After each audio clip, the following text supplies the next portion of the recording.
والسلام على من لا نبي بعده ولا رسول بعده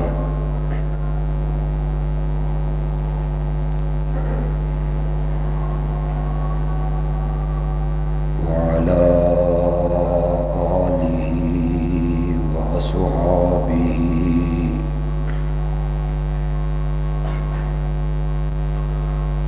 وأزواجه وذرياته وأهل بيته أجمعين.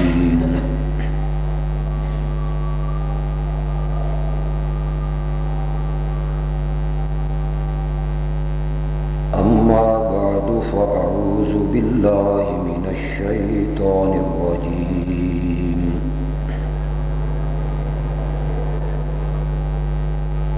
بسم الله الرحمن الرحيم.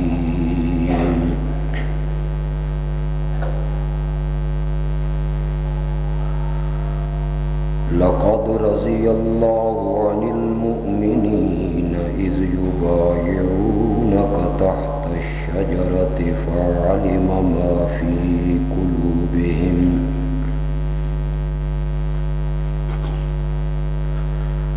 فأنزل السكينة عليهم وأثابهم فتحا قريبا.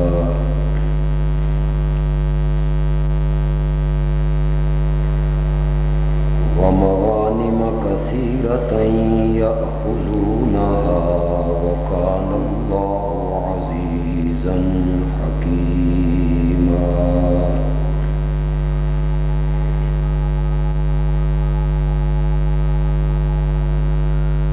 یقیناً اللہ مومنوں سے راضی ہو گیا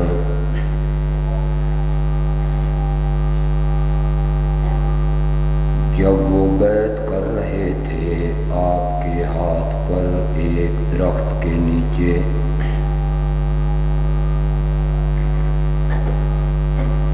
بس اللہ نے معلوم کر لیا جو کچھ ان کے دلوں میں اخلاص تھا.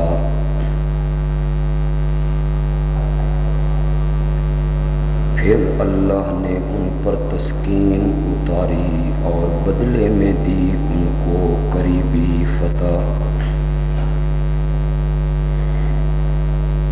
اور بہت ساری غنیمتیں جن کو وہ حاصل کریں گے. اور اللہ ہے غالب حکمت والا. صدق اللہ العظیم وصدق النبی الأمی الکریم. اللہم صل علی سیدنا و مولانا محمد وعلى آل سیدنا و مولانا محمد وبارک وسلم ثم صل علیہ.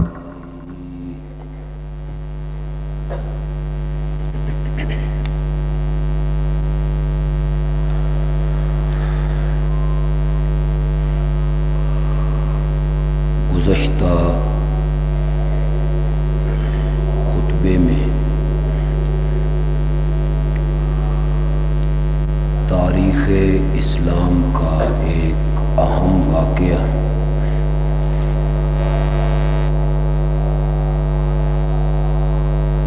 صلح حدیبیہ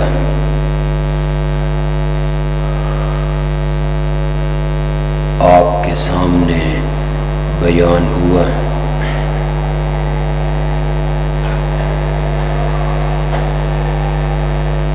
آپ نے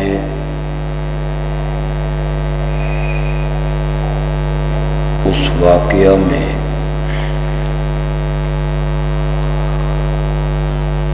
یہ سنا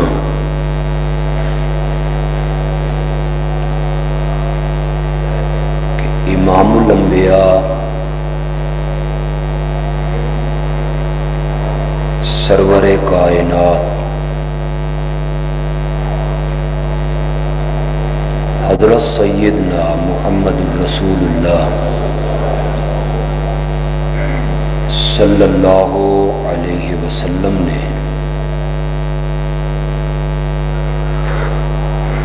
اپنے دوہرے داماد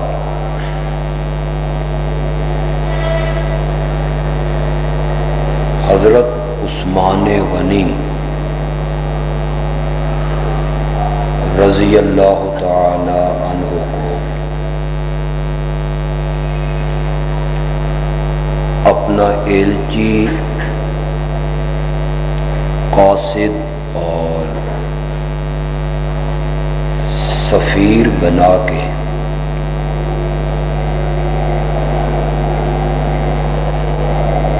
مکہ مکرمہ میں بھیجا،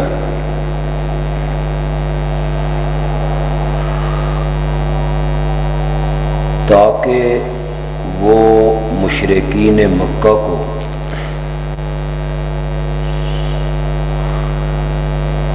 یہ سمجھائیں اور یہ بتائیں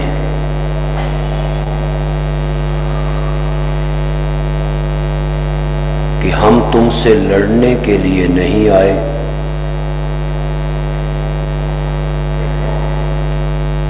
عمرہ ادا کرنے آئے ہیں۔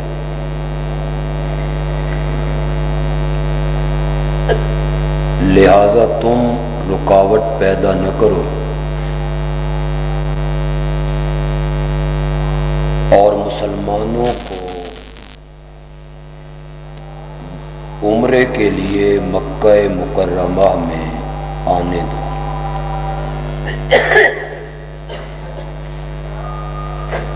حضرت عثمان رضی اللہ تعالی عنہ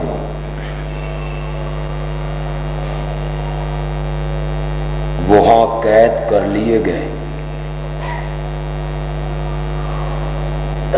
اور مشرکین نے یہ افواہ اڑا دی قد قتل عثمان، کہ عثمان تو شہید کر دیے گئے۔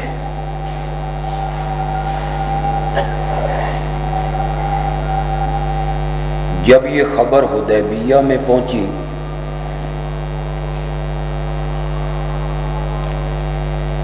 تو آن جناب اپنے خیمے سے نکل کے ایک درخت کے نیچے تشریف لائے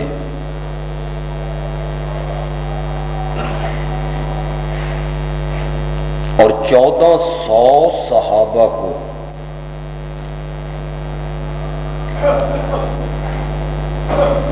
اس شرط پر بیعت کیا کہ جب تک عثمان کے خون کا بدلہ نہیں لیں گے اس وقت تک یہاں سے واپس ہو۔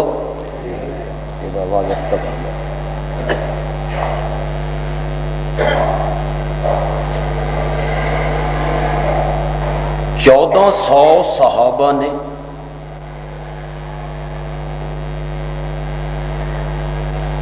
حدیبیہ کے مقام پر آپ کے ہاتھ پر یہ بیعت کی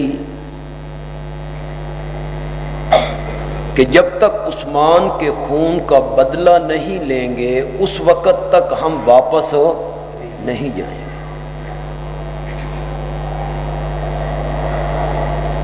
ابھی یہ بیعت ہو رہی ہے کہ اطلاع آئی کہ عثمان تو زندہ ہیں،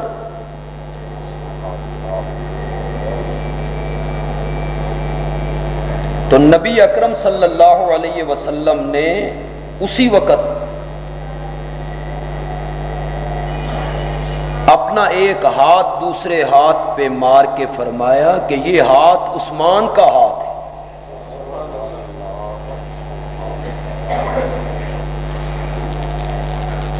اور میں عثمان کو بھی اس بیعت کے ثواب اور اجر میں شامل کرنا چاہتا ہوں۔ اور آواز بتا دی جائے۔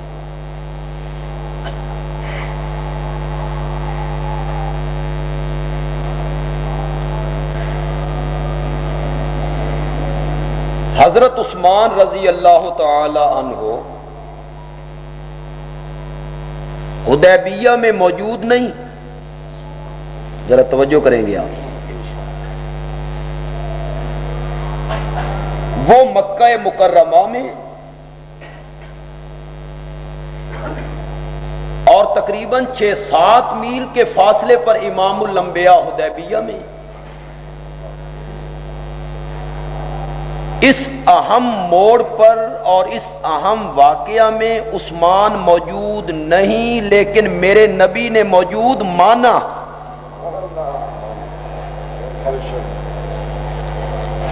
ان کی طرف سے بیعت کی، اپنے ہاتھ کو عثمان کا ہاتھ قرار دیا۔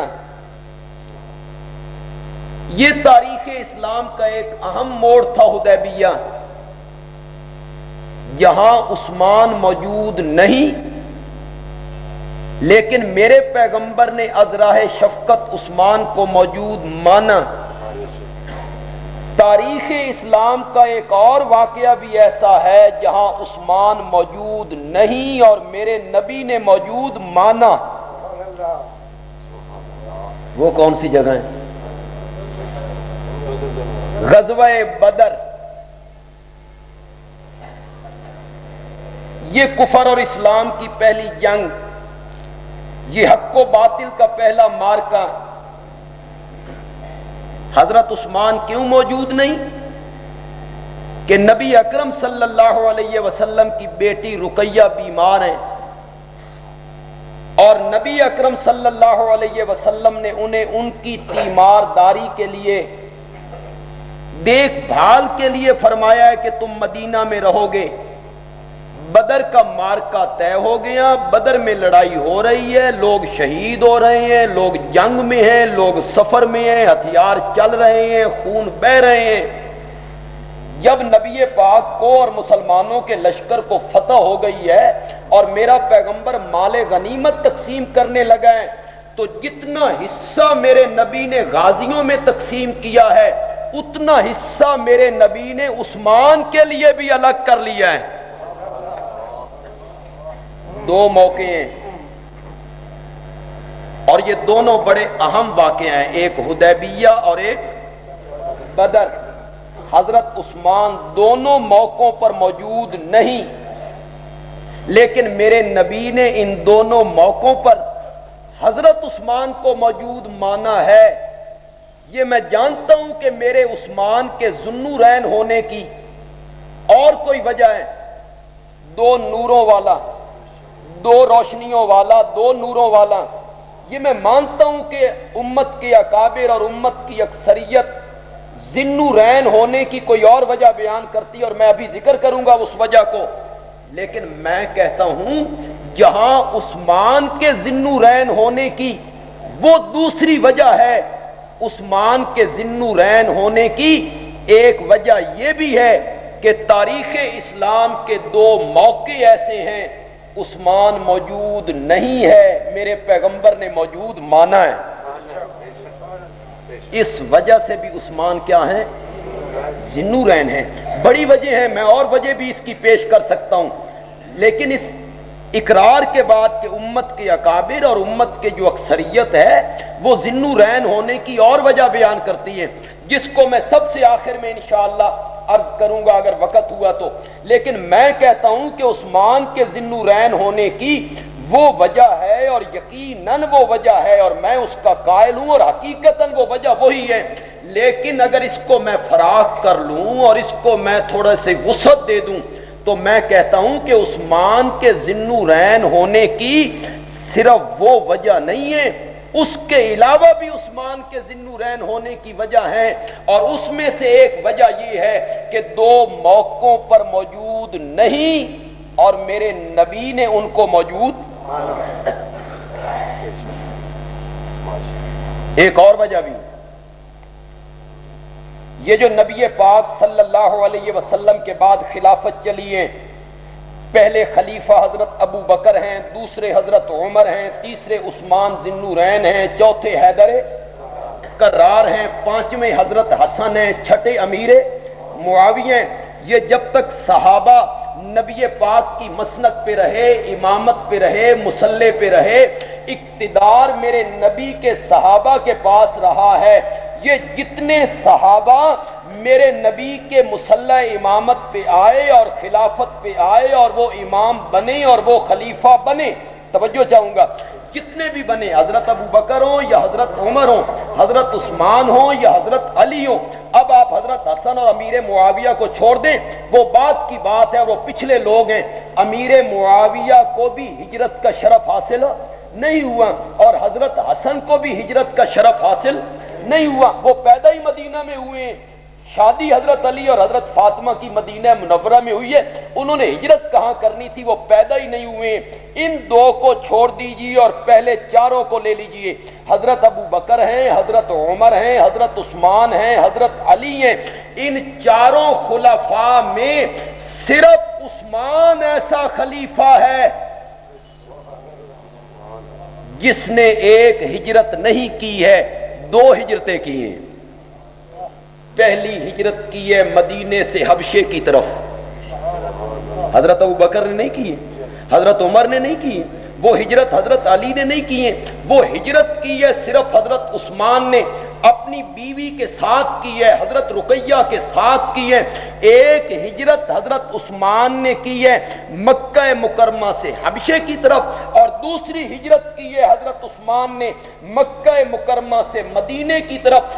چونکہ انہوں نے دو ہجرتیں کی ہیں اس لیے بھی عثمان ذی-النورین ہے۔ اس کے علاوہ بھی کئی وجہ ہو سکتی ہیں ان کے ذی-النورین ہونے کی، دو ہجرتوں کا شرف حاصل ہو رہا ہے۔